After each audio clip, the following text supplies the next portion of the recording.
का जनन कर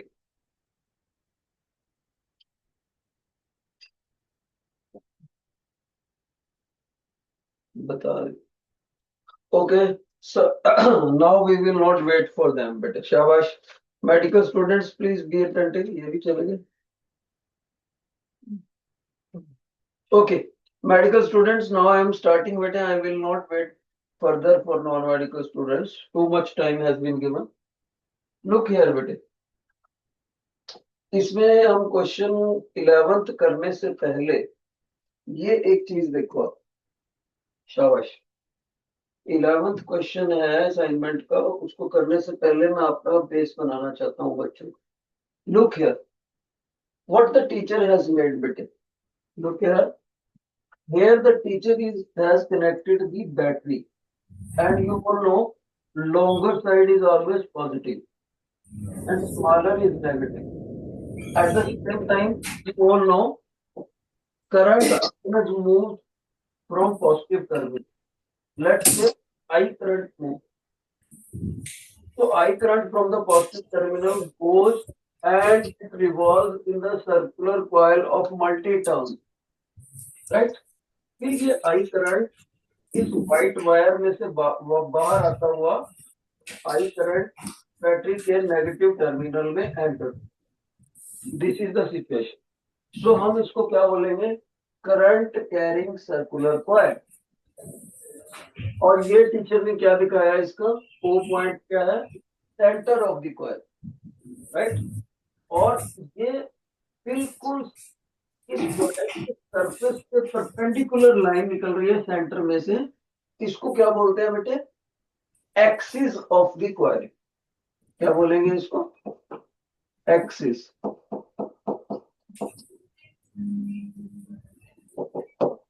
अब हमारा मकसद क्या है, ध्यान से मकसद देखो, on axis there is some point P and what is the magnetic field at the axial point P?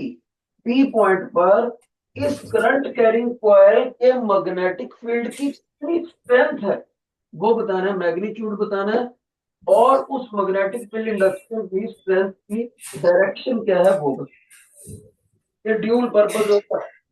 अभी टीचर ने सिर्फ सिचुएशन समझाई है कि हमने करंट कैरिंग कॉइल ले ली, उसकी एक्सिस के ऊपर एक पॉइंट ले लिया, वहां पर मैग्नेटिक फील्ड कितना होगा और उसकी डायरेक्शन क्या है।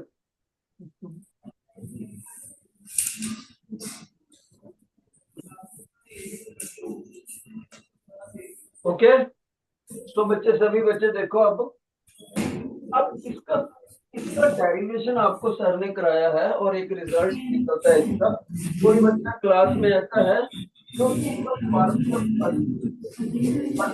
मैग्नेटिक फील्ड एट पी, कोई बच्चा है क्लास में बेटे जो बता सके, डेरिवेशन क्लास में होती है, सिलेबस है, कोई भी एक बच्चा। तो ये जानते हो क्यों नहीं होता याद, क्योंकि इसका फार्मूला मल्टीपल क्लस्टर है। अगर बुक वाला फार्मूला देख लो आप, लंबी चौड़ी डेरिवेशन के बाद पायट सर्कल के ऊपर डेरिवेशन होती है, उसको लंबी चौड़ी डेरिवेशन के बाद जो रिजल्ट आता है उसमें बहुत सारे क्लस्टर ऑफ सिंबल्स है, बच्चों उसको याद नहीं करता। तो मैं आपको उसका सिंपल मेथड बताता हूँ, ठीक है। सभी बच्चे ध्यान से देखेंगे, कोई बच्चा लिखेगा नहीं। आप असली फार्मूला होता है सिंपलेस्ट वे में 2k capital M upon hypotenuse का क्यूब।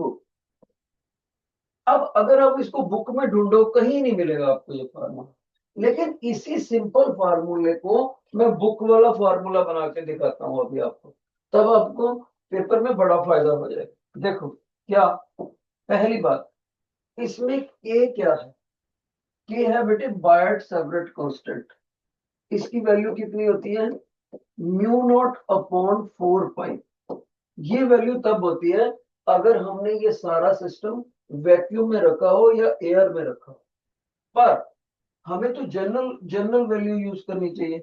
तो जनरल वैल्यू क्या यूज करेंगे, हमने ये कंडीशन नहीं लगानी कि ये वैक्यूम में रखा है, हमारे लिए तो चाहे ये वैक्यूम में हो मीडियम में हो, तब बताओ, तब हम इसको क्या करेंगे, इसमें हल्की सी मॉडिफिकेशन करेंगे। क्या मॉडिफिकेशन करेंगे, म्यू नॉट लिखने की बजाय टीचर यहां लिख रहा है म्यू, म्यू लिख रहा है टीचर। म्यू का मतलब परमिएबिलिटी ऑफ द मीडियम।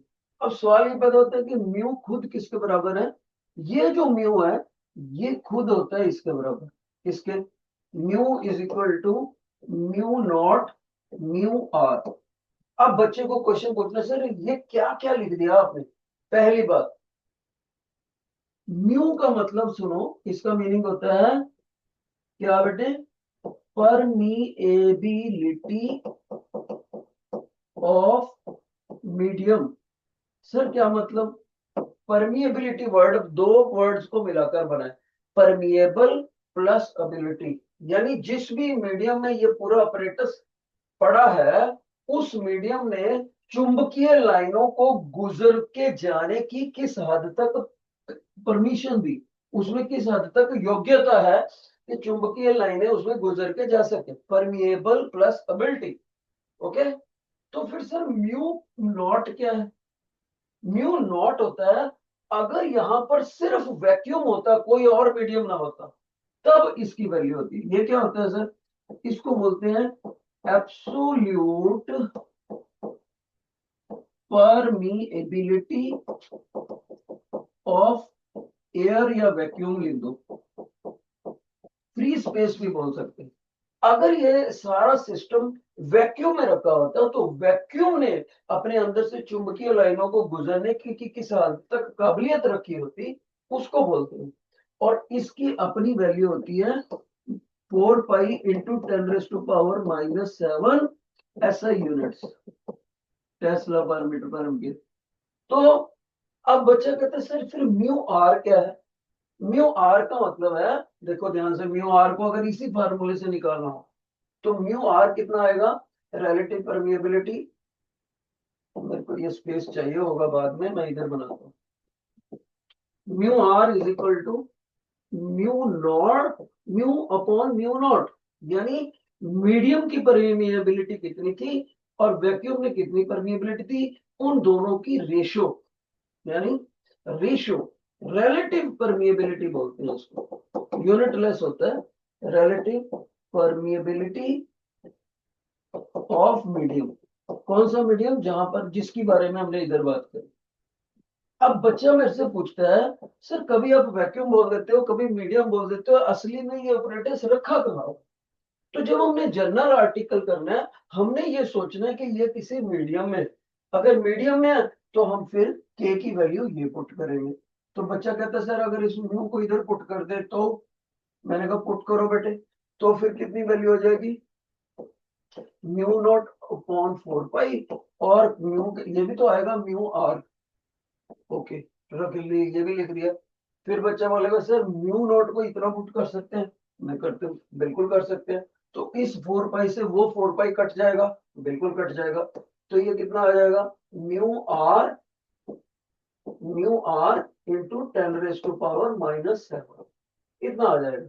तो इसका मतलब ये हुआ, हमें सिर्फ वो मीडियम की रिलेटिव परमिएबिलिटी देगा, पेपर में रिलेटिव परमिएबिलिटी देगा, हम उसको 10⁻⁷ से पुट करके के निकाल लेंगे और यहाँ पुट कर लेंगे। दूसरी बात सर अगर ये वैक्यूम में रखा हुआ तो मैं कहूंगा बेटे, फिर वैक्यूम में रखा तो फिर वैक्यूम का वैक्यूम से कंपैरिजन होएगा, तब तो ये कट के 1 आ जाएगा, यानी रिलेटिव परमिएबिलिटी वैक्यूम के लिए 1 ली जाती है। इसीलिए जब के की वैल्यू वैक्यूम के लिए निकालेंगे, के की वैल्यू, तो सिर्फ इसको रखेंगे, इसको म्यू नॉट की वैल्यू रखेंगे, म्यू आर 1 हो जाएगा। यानी मेरे बच्चों को पता होना चाहिए mu R for vacuum is equal to 1 क्यों, क्योंकि मीडियम की परमिएबिलिटी का वैक्यूम की परमिएबिलिटी से तो कंपैरिजन करना है। अगर चीज ही वैक्यूम हो जाएगी तो दोनों चीजों को कंपैरिजन क्या करेंगे, वो तो इक्वल होगा, कट के 1 हो गया। इसलिए जब वैक्यूम होएगा तो म्यू आर को अपने आप 1 पुट करके ये सारा सॉल्व करके 10⁻⁻⁷ रह जाएगा, क्योंकि म्यू आर को 1 पुट कर। तो पहले सिंबल का मतलब समझाया। दूसरा पॉइंट, दूसरा पॉइंट देखो, दूसरा पॉइंट क्या है बेटे? दूसरा पॉइंट है इसमें एम। एम क्या है? एम को बोलते हैं magnetic dipole moment. Magnetic dipole moment, इसकी अलग से अपनी डेफिनेशन होती है। सर क्या होती है? ध्यान से सुनो। एम का अपना फार्मूला होता है एन आई ए। सर इसमें क्या क्या आ गया? ए का मतलब होता है इस कॉइल का क्रॉस सेक्शनल एरिया। तो क्रॉस सेक्शनल एरिया क्या निकालेंगे? अगर हमें इसका रेडियस पता लग जाए तो सभी बच्चों को पता है क्रॉस सेक्शनल एरिया आसानी से निकल जाएगा पाई आर स्क्वायर। पिछले साल जो बेस्ट टॉपर बच्चा था उसने मेरे से पूछा था, सर जरूरी है ये कॉइल सर्कुलर ही हो तभी ये फार्मूला लगे? ना, सर्कुलर के बिना दूसरे कॉइल भी हो, स्क्वायर हो, ट्रायंगल हो, कुछ हो, तो भी ये फार्मूला लगे। तो सर अगर ये मान लो स्क्वायर हो तो हमें एरिया कैसे निकालना होगा? Very simple. अगर ये कॉइल एरिया होती तो आपका एरिया क्या बनता? स्क्वायर का एरिया आपको पता ही है, साइड स्क्वायर। अगर ये कॉइल रेक्टेंगुलर होती तो एरिया कैसे निकालते? Length into breadth. ओके, अब इसमें दूसरा चीज आई क्या है सर? आई वेरी सिंपल, आपको करंट दिया होगा, इस बैटरी ने कितना डीसी करंट इस कॉइल में भेजा उसकी वैल्यू हमें बताई जाएगी। ओके, एम्पियर में पुट करनी है। अब रहा एन। कैपिटल एन क्या है? इस कॉइल में कितने नंबर ऑफ टर्न्स है? जैसे फिगर में प्रेजेंटली मैंने 2 नंबर ऑफ टर्न्स दिखाए हो, लेकिन ये मल्टी टर्न होती है कॉइल प्रैक्टिकली। तो इसमें मान लो 1000 टर्न्स है, 100 टर्न्स है, कितने हैं? तो इसको बोलते हैं number of turns. Number of turns.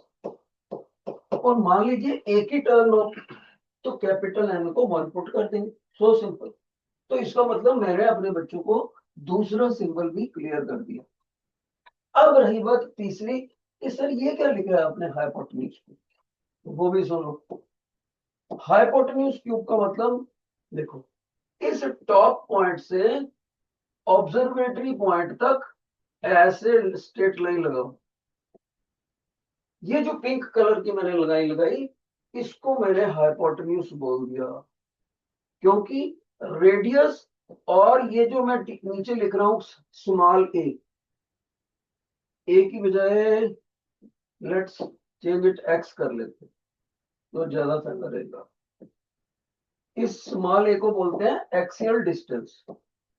Axial distance, तो एक्स हो गया एक्सियल डिस्टेंस, आर हो गया रेडियस, यहां बन गया 90 डिग्री एंगल, ये राइट एंगल ट्रायंगल बन गई और ये हाइपोटेन्यूज बन गया। सभी बच्चों को पता है कि हाइपोटेन्यूज को कैलकुलेट करना by Pythagoras theorem very simple.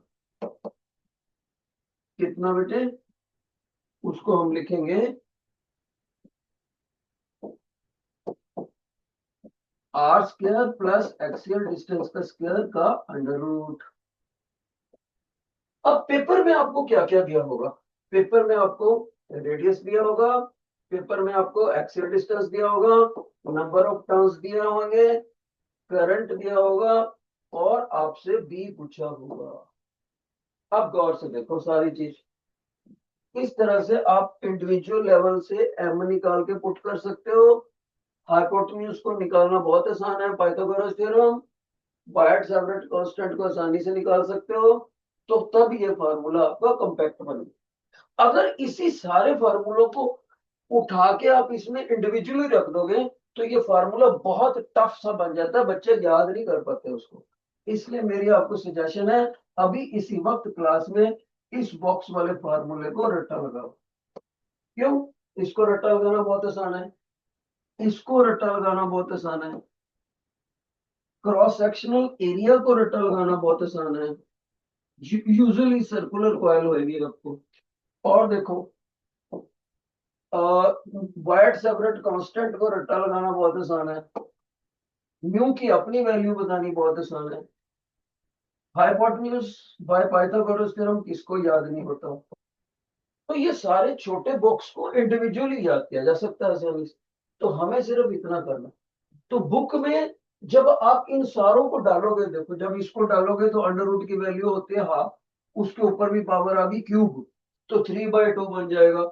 इसको डालोगे, फिर इसको डालोगे, फिर इसको डालोगे, ये भी डाल देते हैं वो, ये वाला ऐसे वाला डाल देते हैं, तो वो इतना ज्यादा क्लस्टर हो जाता है कि बच्चा भूल जाता है।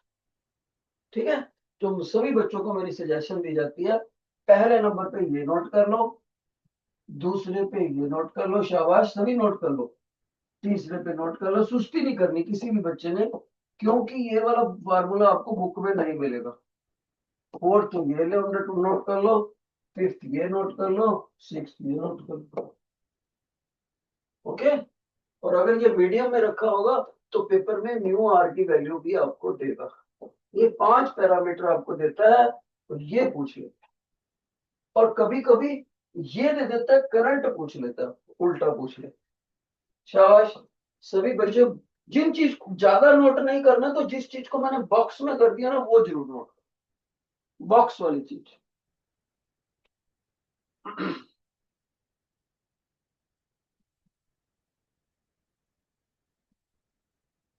अब एक बात बची इस आर्टिकल, इंपॉर्टेंट, ध्यान से सुनो, शाबाश।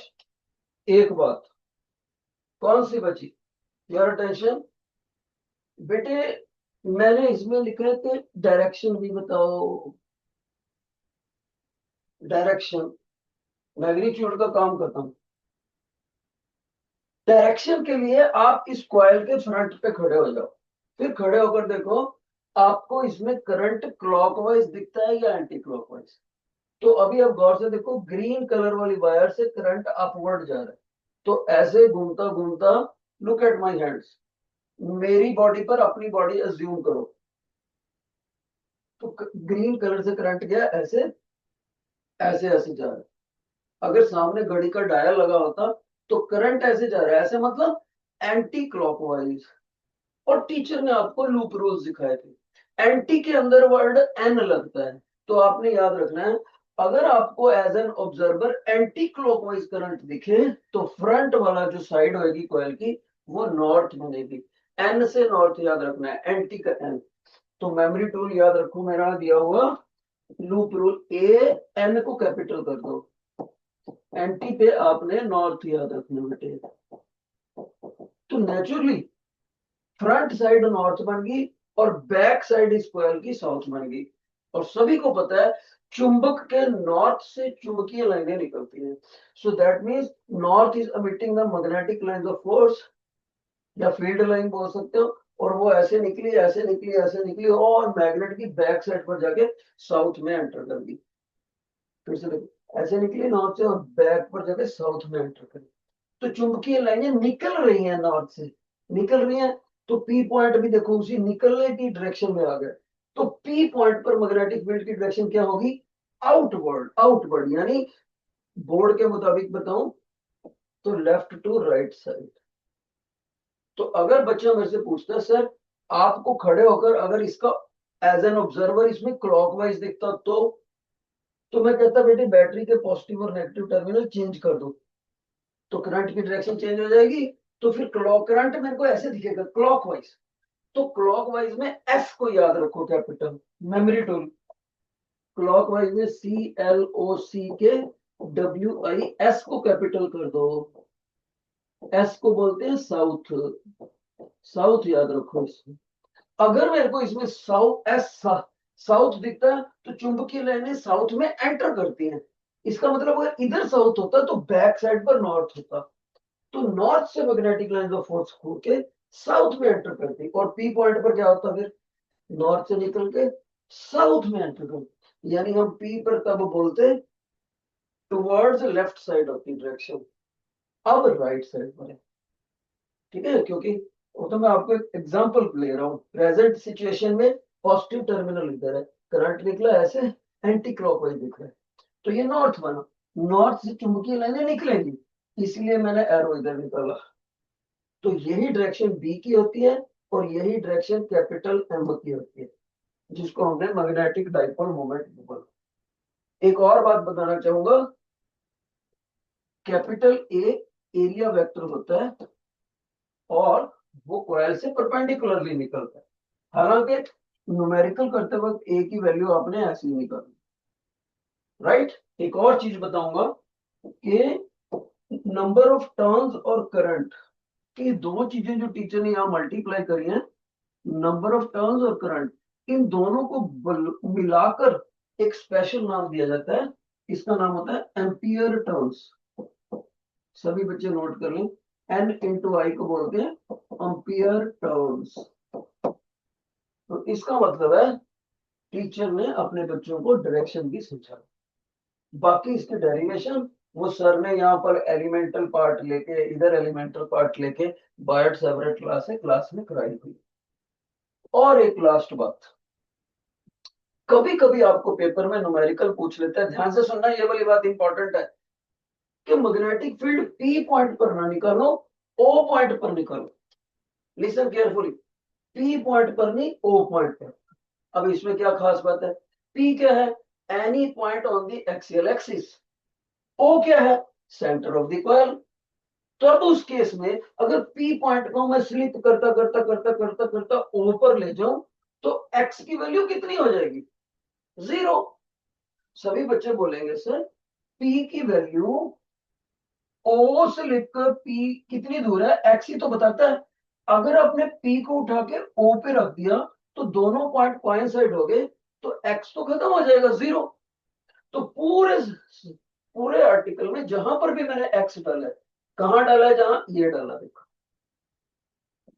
इस एक्स की वैल्यू को अगर आपने 0 पुट कर दिया, बाकी सारा कुछ ऐसे कर दो, पुट कर दो, उधर कर दो, सब कुछ ऐसे कर दो, तो आपका आर्टिकल ऑटोमेटिकली किसके लिए बन जाएगा formula, magnetic field strength at the centre of the coil. लिख लो ये point, putting x equal to 0, putting x equal to 0, formula modifies itself, formula modifies itself for the magnetic field at the center of coil, for the magnetic field at the center of coil।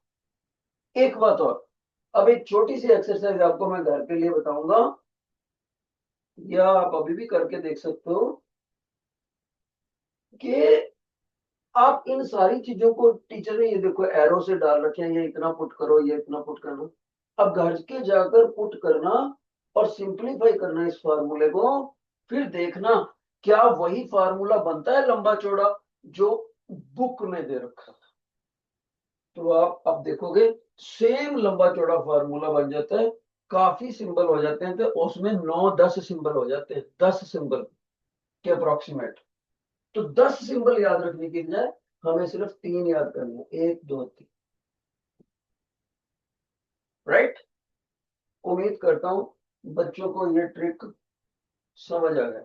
If you have really understood, please raise your right, please raise your right hand. Feedback जरूरी होता है बच्चे। जाओ शाबाश। अब question number 12 पे आओ वापस, नहीं 11 पे, 11 बताओ तो 11 में ये उसने सही दे रखा है आदर्शन के नहीं, आदर्शन सही दे रखा है बेटे कि नहीं, शाबाश। तो ये मैंने फार्मूला आपको कराया, उसने कुछ और ही दिया हुआ है, हम चेक करते हैं कि उसका फार्मूला सही है कि नहीं। अब पुट करके देखो फटाफट, जल्दी से पुट करके देखो, सारे सिंबल पुट करो और सिंप्लीफाई करो, बताओ असर्शन सही दिया है या नहीं दिया।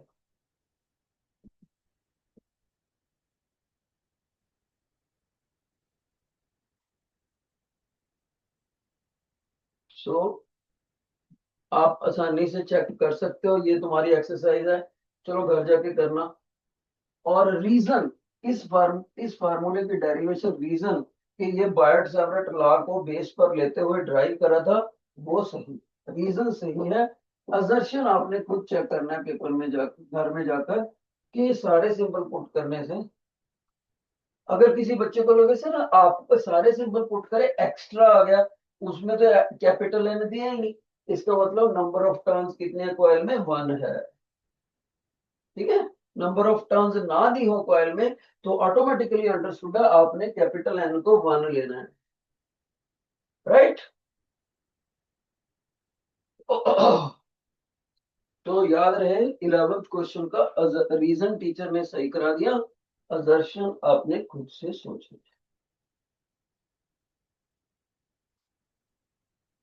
एक बात का ख्याल रहे, जो आपकी पर्सनल बुक है कभी कभी उसमें ना इस एक्स और आर सिंबल को चेंज करा होता है। कुछ किताबों ने इसको आर दिया होता है, इसको एक्स दिया होता है, कुछ ने इसको।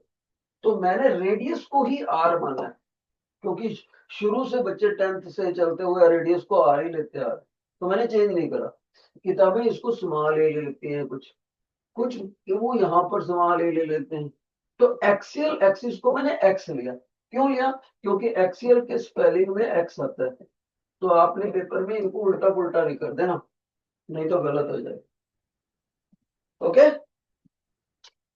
चलो क्वेश्चन नंबर 12 देखो, 12, क्वेश्चन नंबर 12 देखो सभी बच्चे, क्या कहता है इसके। देखो बेटे एक बार फिर से क्या कहता है 12th में, कह रहा है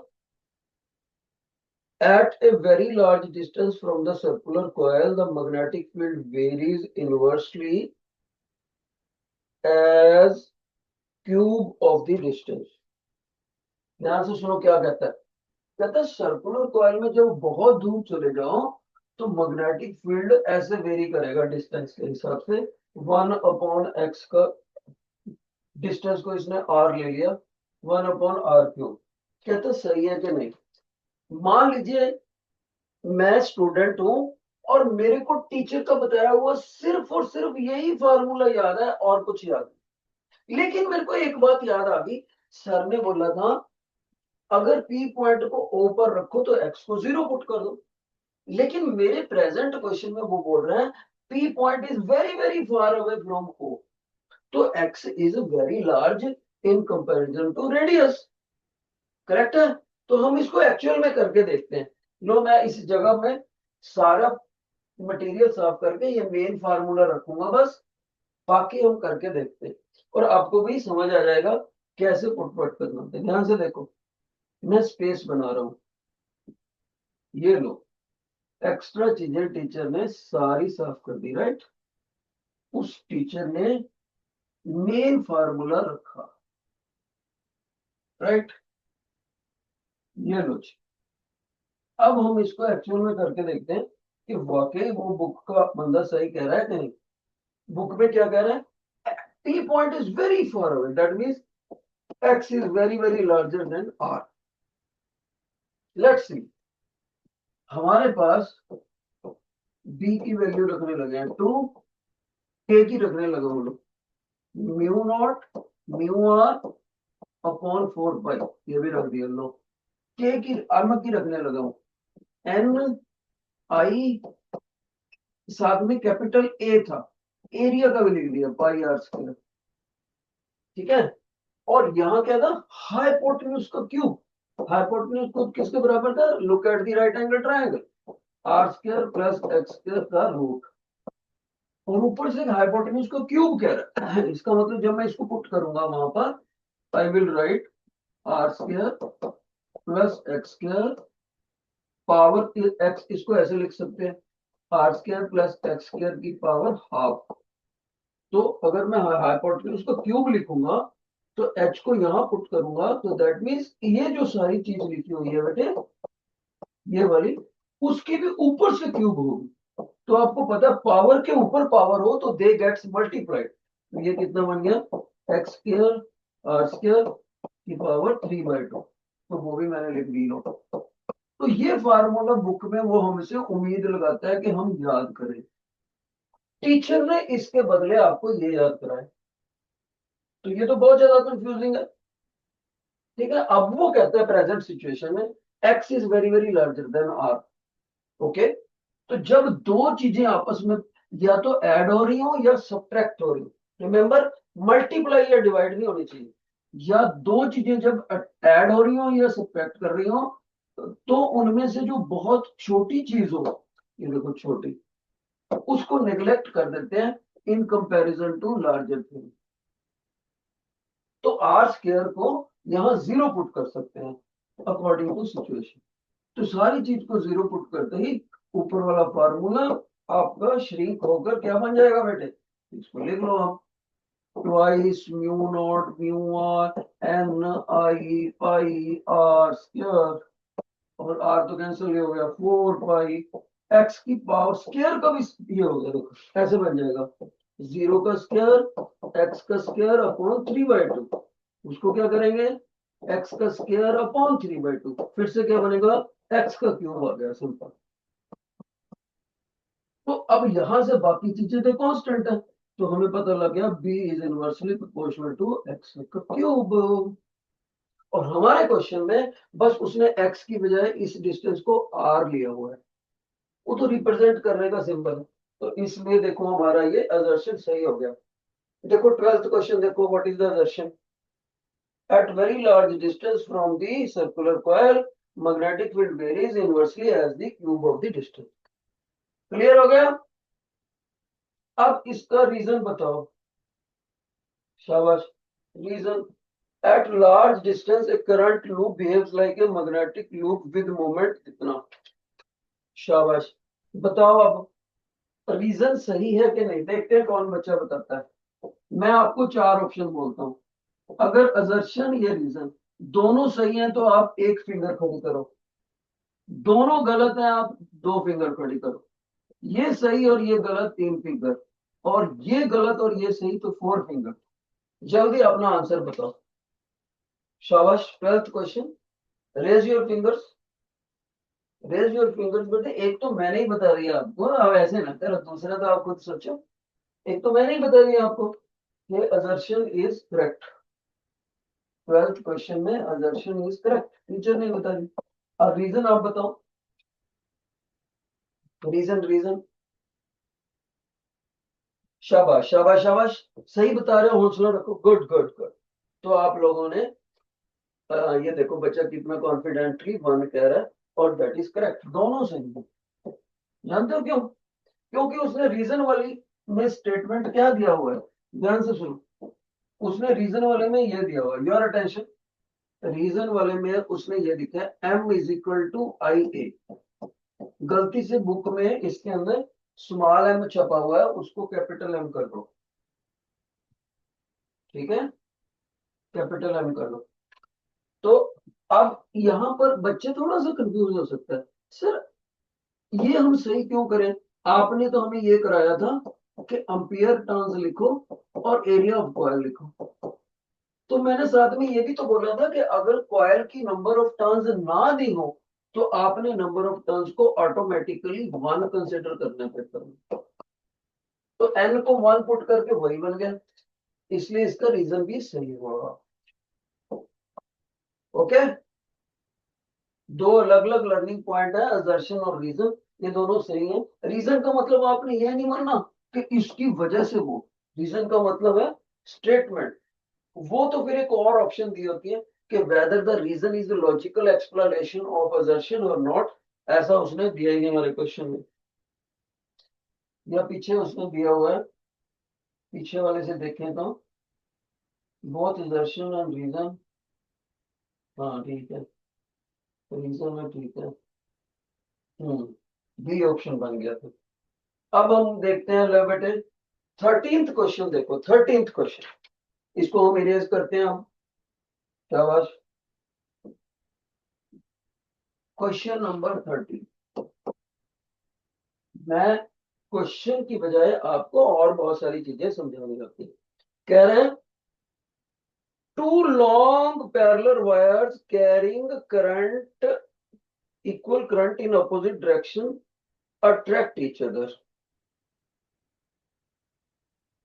ध्यान से सुनो, असर्शन के अंदर क्या बोल रहा है, ध्यान से सुनो बेटे, कह रहा है एक वायर में करंट इधर जा रहा है, I1 लगा लो, एक वायर में करंट इधर जा रहा है, I2 लगा लो, कहता है ये दोनों आपस में एक दूसरे की तरफ खिंचाव महसूस करेंगी, आकर्षण महसूस करेंगी, अट्रैक्शन होगी। मतलब वो कहना चाहता है ये इधर को जाएगी और ये इधर को जाएगी। असर्शन में कोई बच्चा बता सकता है ये सही है कि नहीं? assertion whether it is true or not, anybody, whether it is true or not?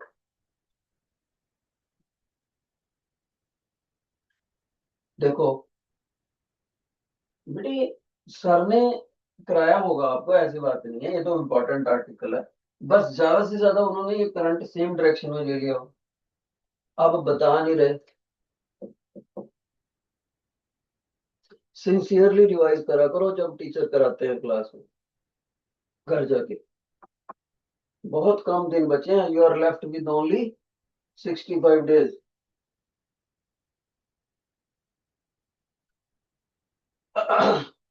देखो, अब मैं आपको इसका मतलब बेस नहीं बना हुआ, सारी कहानी समझाता हूं।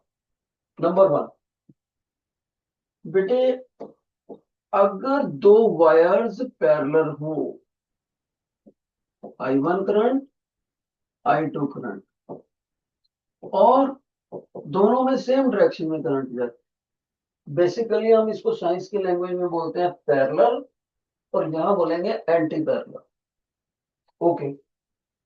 और ये दोनों वायर्स पैरेलल होने के साथ साथ बहुत दूर नहीं होनी चाहिए, एक दूसरे के प्रभाव में होनी चाहिए, under the influence of each other. सिर्फ प्रभाव में होने का क्या मतलब?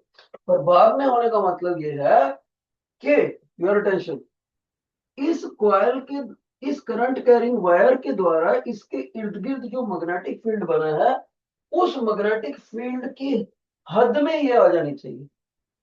सिर्फ वो कैसे पता लगेगा कि इसके इर्द गिर्द मैग्नेटिक फील्ड है कि नहीं?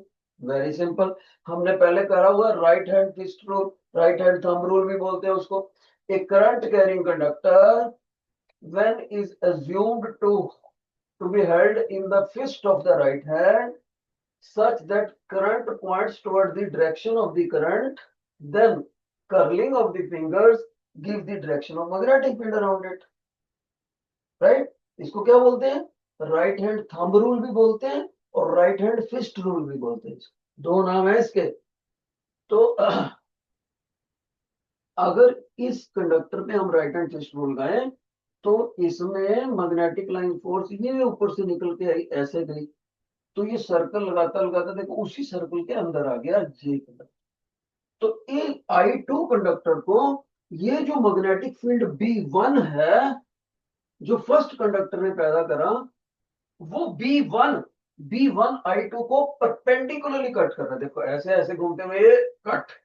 तो जब आप कहोगे सर कट क्यों, वो तो सर्कुलर है। तो सर्कुलर जब इसको कट करेगा तो एट एनी पॉइंट सर्कुलर पर मैग्नेटिक फील्ड की डायरेक्शन क्या होती है? Along the tangent. तो अगर मैं यही लगा लूं, ये देखो ये सर्कुलर है, ये सर्कुलर आता आता ऐसे कट करके इधर गया, ऐसे कट करा, तो ये ऐसे बाहर से आके ऐसे कट करा, तो यहाँ पर इस पर्टिकुलर पॉइंट पर मैग्नेटिक फील्ड किधर को होएगा? B1 की डायरेक्शन, अंदर को जाएगा परपेंडिकुलर। तो आप कह सकते हो B1 is cutting I2 such that both are mutually perpendicular. उससे क्या हो गया?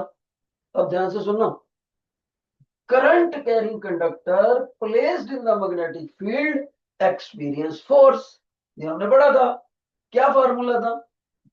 F is equal to BIL sine theta, ये फॉर्मूला होता है। Force on current carrying conductor placed in magnetic field. अब थीटा तो हमने अभी अभी डिस्कस करा 90 डिग्री है, तो साइन 90 कितना होता है बेटे? 1 होता है, एवरीबॉडी नोस। तो इस कंडक्टर के ऊपर, सेकंड वाले कंडक्टर के ऊपर फर्स्ट की वजह से जो फोर्स लगा वो कितना लगा? BIL, ये लगा। अब इसमें B कौन सा? B1। I कौन सा? I उस कंडक्टर का लेना होता है जिसके ऊपर प्रभाव पड़ रहा है, I2। और L क्या? इसकी जितनी भी लेंथ होएगी वो वाली L। तो यूजुअली ये L बहुत लंबी होती है, तो हम क्या करते हैं, इस एल को नीचे ले आते हैं, तो फोर्स पर यूनिट लेंथ को डिस्कस करते हैं हम जनरली, B1I2।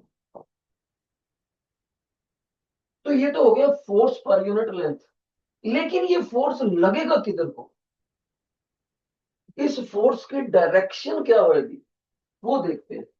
लो, उसके लिए इसी फार्मूले का वेक्टर नोटेशन डिस्कस करते हैं। वो क्या था, F is equal to IL cross B, यही सिखाया था आपको मैं। तो I2 लेंगे यहाँ B1, तो जिधर को ये वेक्टर है और जिधर को ये वेक्टर है, दोनों पे कौन सा ला लगा दें, +1 knowledge, right hand palm rule. Sir right hand palm rule तो हमें भूल गया, बताओ कैसे, अभी बता देते हैं। लो, इस ये जो B1 परपेंडिकुलरली इनवर्ड दिखाया मैंने, उसको मैं इस रेड मार्कर रेड पेन से दिखा रहा हूँ, परपेंडिकुलरली इनवर्ड देखो, ठीक है। और जो ऊपर को जा रहा है, जिधर को I2 जाता है, उसको लेंथ ऑफ द कंडक्टर से मल्टीप्लाई कर दो, तो करंट एलिमेंट की डायरेक्शन भी उधर ही लेते हैं। ये लो, ये उधर हो गया। और देखो इस वक्त ये रेड, इसकी टिप देखो अंदर को रखी मैंने, तो करना क्या है, I1 ने इसको मिलना है, तो राइट हैंड की हथेली से ये ये वाले कंडक्टर को, ये वाले को I2L को B1 की तरफ धकेलना है। देखो ये यहां रखूंगा, ऐसे धकेलूंगा, अंगूठा किधर को आया, मेरी चेस्ट की तरफ। फिर से देखो, मैं इसको चलो ऐसे करके दिखाता हूँ। ये क्या है, करंट एलिमेंट की डायरेक्शन, ये क्या है, मैग्नेटिक फील्ड की, जिसको मैंने परपेंडिकुलरली इनवर्ट दिखाया B1, ये I2L है। तो कौन सा आ गया है, लेफ्ट साइड पर कौन सा लगा, I2L, राइट पर B1। तो लेफ्ट वाले को राइट की तरफ राइट हैंड की हथेली से धकेलते हैं, धकेला, अंगूठा किधर गया, मेरी चेस्ट की तरफ। अंगूठा किसकी डायरेक्शन देता है, फोर्स की डायरेक्शन देगा। तो इसका मतलब है इस सिचुएशन में कंडक्टर नंबर 2 इधर को जाने की कोशिश करूंगा, करेक्ट। अब हम चलते हैं I1 पे। बच्चा कहेगा सर, जिस तरह से I1 के द्वारा पैदा करे गए मैग्नेटिक फील्ड के प्रभाव में I2 आया, उसी तरह से I2 ने तो भी मैग्नेटिक फील्ड पैदा करा होगा। यस, I2 ने जो मैग्नेटिक फील्ड पैदा करा, उसको हम B2 बोल देते हैं। सर उसकी किधर को डायरेक्शन होगी, लो, उस पर राइट हैंड फिस्ट रूल लगाते हैं, थंब की तरफ डायरेक्ट करंट करा गए, तो इसको मैग्नेटिक फील्ड यहां से कट करके बाहर को आएगा। देखो सर्कुलर लूप होता है ये, देखो ये ऐसे पीछे से जाकर ऐसे जाएगा उसको, ये लो, वो पीछे से जाके I1 को कट करके बाहर को आएगा। तो यहां से जो B2 है वो परपेंडिकुलरली आउटवर्ड होएगा, B2। ओके, और करंट एलिमेंट ये वाला किधर को होएगा, I1L, ये ऊपर को होएगा। तो बस इस पे लगाते हैं। लो फिर B2 को मैं दिखा रहा हूं पेन से, अंदर को, बाहर को दिखाना है इस बार, बाहर को आ गया, I1L ऊपर को हो गया, I1L। तो अब इसके ऊपर राइट हैंड पाम लगाना है मैंने, राइट हैंड की हथेली से इसको इसकी तरफ धकेलना है, through smaller angle, not through larger angle. लो, ये देखो, ऐसे करने से अंगूठा किधर गया, इस तरफ। फिर से देखो, ये है करंट एलिमेंट, कौन सा, I1L, और ये है B2, magnetic field perpendicularly outward. तो ये लगाया, ये लो, ऐसे लगाने से अंगूठा किधर गया, इस तरफ। यानी कि I1 कंडक्टर के ऊपर जो फोर्स लगा, F डैश कह देते हैं उसको, वो इधर को हो गया। और उस F डैश का फार्मूला क्या बनेगा नेचुरली, इसी फॉर्मेट में, I1L क्रॉस B2। देख लो, इधर I2L B1 लिखा, उधर I1 है। ओके, तो आपने क्या चीज करा, देखा एक चीज आपने, F इधर को लगा और F डैश उधर को लगा, तो दोनों कंडक्टर अट्रैक्ट तो तब करते हैं, सबसे इंपॉर्टेंट बात बोलने लगा हूं, दोनों कंडक्टर अट्रैक्ट तो तब करते हैं जब दोनों में करंट सेम डायरेक्शन में लिया हमने। Have you noted? I1 भी टीचर ने ऊपर को लिया था, I2 भी। और गिवन सिचुएशन में क्वेश्चन में क्या है? करंट ऊपर को और करंट नीचे को, एंटी पैरेलल, नॉट पैरेलल। जबकि टीचर ने जो सिचुएशन समझाई असली आर्टिकल की, वो पैरेलल की है। और यहीं से आपको एक इंपॉर्टेंट डेफिनेशन मिलेगी पेपर में, 1 एम्पियर की। डिफाइन 1 एम्पियर, तो आपने याद करनी है, ऐसा डेफिनेशन पेपर में आ जाती है वो। तो आप कहोगे सर ये जो पेपर में उसने अट्रैक्शन दिया ना, ये तो अट्रैक्शन नहीं, एंटी पैरेलल से तो उल्टा हो गया फिर। It should be repulsion. अगर वो रिपल्शन लिखता तो हम असर्शन को करेक्ट करते हैं। उसने तो अट्रैक्शन लिख दिया एंटी पैरेलल में, इसलिए 13 क्वेश्चन में असर्शन गलत हुआ। उम्मीद करता हूं ये आर्टिकल का बैकएंड लेकर आपको समझ आया। अगर आपको वाकई समझ आ गया, फीडबैक देनी पड़ेगी टीचर को। Please raise your right hand. शुक्र है परमात्मा का, धन्यवाद। क्योंकि काफी लंबी चौड़ी बात थी, उसके बाद छोटी सी बात पूछनी होती है टीचर ने, और उसमें बच्चे यस कर दें तो हमारी मेहनत सफल हो जाती है टीचर। ओके, तो ये सही हो गया बेटे। उसका रीजन क्या दे रखे हैं? Magnetic field produced by one wire exerts a force on the other in the direction opposite to the current. चलो वो तो पता ही है, रीजन तो अपने आप सही हो गया। पर आगे से याद रखना है, अगर दोनों कंडक्टर पैरेलल हो। अब इसका एक मैं प्रैक्टिकल लाइफ में यूटिलाइजेशन दूं। सर आपने ये लेंथ को इधर क्यों लेकर आए? फोर्स पर यूनिट लेंथ क्यों डिस्कस करा? अकेला फोर्स ही कर लेते हैं। उसका रीजन समझ, ध्यान से सुनो।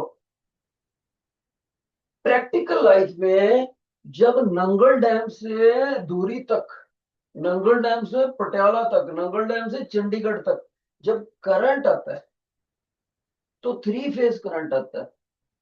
हर अलग अलग फेज के लिए अलग अलग वायर होती है। तो ये एक वायर में करंट आ रहा है, ये दूसरी में आ रहा है नंगल से चंडीगढ़। तो ये दोनों करंट पैरेलल हो गए कि नहीं हो गए? हो गए। अब पैरेलल करंट जब वायर्स में आते हैं, तो ये तारे तो आपस में अट्रैक्ट करेंगी। हाई वोल्टेज पे आ रही केबल्स आपस में अट्रैक्ट करेंगी। अट्रैक्ट करेंगी तो स्पार्किंग होगी। स्पार्क होने से क्या हुआ? चिंगाड़ा निकला, चिंगारी निकली। चिंगारी नीचे निकली, नीचे निकली। मान लो अप्रैल का महीना है और नीचे हमारे किसान भाइयों की गेहूं पकी हुई है। एक भी चिंगारा उस दोनों वायर से नीचे पहुंच गया तो किसान की तो 6 महीने की मेहनत खराब, और हमारे देश का नुकसान, इतना गेहूं सड़ गया। तो फिर हम क्या करते हैं बेटे? ध्यान से सुन। ये क्या है? नंगल डैम। ये क्या है? चंडीगढ़। ये वायर्स आ रही हैं पैरेलल करंट लेकर। तो हम इनके अट्रैक्शन को रोकने के लिए क्या करते हैं? ऐसे ऐसे ऐसी स्ट्रक्चर की एक इंसुलेटिंग स्ट्रक्चर की यू शेप स्ट्रक्चर बना लेते हैं। इसमें करंट नहीं बहता, ऐसा मटेरियल होता है। तो उसको वो यहाँ रील डाल के, यहाँ रील डाल के, फिर ये ऐसे यू शेप बना के उनको आपस में जोड़ देते हैं। तो उसमें क्या है? ये जो यू शेप स्ट्रक्चर हमने बनाई, ये इधर उधर चाहे स्लिप कर जाए, पर वायर को आपस में जुड़ने नहीं देगा। जुड़ने नहीं देगा तो स्पार्क पैदा नहीं होगा। स्पार्क पैदा नहीं होगा तो फसल बची रहेगी। ये जो दो वायर्स को आपस में अट्रैक्शन होने के बावजूद जुड़ने नहीं देती, इसको बोलते हैं बफर्स। बफर्स। वैसे भी याद रखना, जब भी इंग्लिश में वर्ड बफर लग जाए, केमिस्ट्री में, फिजिक्स में, उसका मतलब होता है सेपरेटर। सोल्यूशन और सोल्यूट को अलग अलग रखने के लिए बीच में एक केमिकल की लेयर लग जाती है कई बार, बोलते हैं बफर। ट्रेन का एक इंजन दूसरे इंजन से अलग रखने के लिए बीच में स्प्रिंग नुमा शॉकर लगाते हैं ताकि ब्रेक लगने से झटका ना लगे। तो वो जो सेपरेट होता है, ट्रेन के दो डब्बे अलग अलग रखता है, उसको क्या बोलते हैं? बफर। एक वायर ऐसे जा रही है, एक वायर ऐसी जा रही है, अट्रैक्ट होके स्पार्क ना पैदा कर दें, उनको अलग अलग रखना है, तो इस चीज को क्या बोलेंगे? Electrical buffer. पेपर में question, why the electric buffer is inserted in the two phase in the phase wires। समझ आया? क्वेश्चन का आंसर दे दोगे? why these buffers are attached in the overhead supply cables from the hydroelectric dam to the city। Supply wire, इसको transmission wires भी बोलते हैं। जिन बच्चों को लगता है कि वो पेपर में इस बफर क्यों लगाया जाता है उसका आंसर दे देंगे अच्छे से, please raise your hand, please raise your hand. शाबाश बच्चे, इस तरह से हमने ये भी कर लिया। और ये जो नीचे वाले क्वेश्चन है, क्वेश्चन नंबर 14 टू 20, इनमें से काफी तो मैंने करा रखे हैं, और ये सब्जेक्टिव क्वेश्चन है, ये आप पर्सनली करोगे। जो सब्जेक्टिव क्वेश्चन बनाए हैं मैंने नीचे वाले, लॉरेंट्स लॉ, लेंस लॉ की डेफिनेशन, ये डायरेक्ट बुक में मिलते हैं और कोई भी टीचर कराते हैं। फिर भी इसमें से कोई ना समझ आया तो आप पूछना मत। और एक बात बेटे, देखो ये साइंस के सब्जेक्ट हैं, सर कितना ही आपको पढ़ाएं, फिर भी आपको सपोर्ट के लिए चाहिए होती है चीजें। कोई भी चीज ऐसी लगे जो मुश्किल है, तो मैं कोशिश करूंगा सर का साथ दे सकूं। आप उसका लिख के हमें मैसेज भेजो आर्टिकलों का, मैं उनका एक्सप्लेन करूंगा, लॉजिक दूंगा, कॉन्सेप्चुअल दूंगा, क्वेश्चन दूंगा, कराऊंगा। पर अपने पास दिन बहुत कम है, वेस्ट मत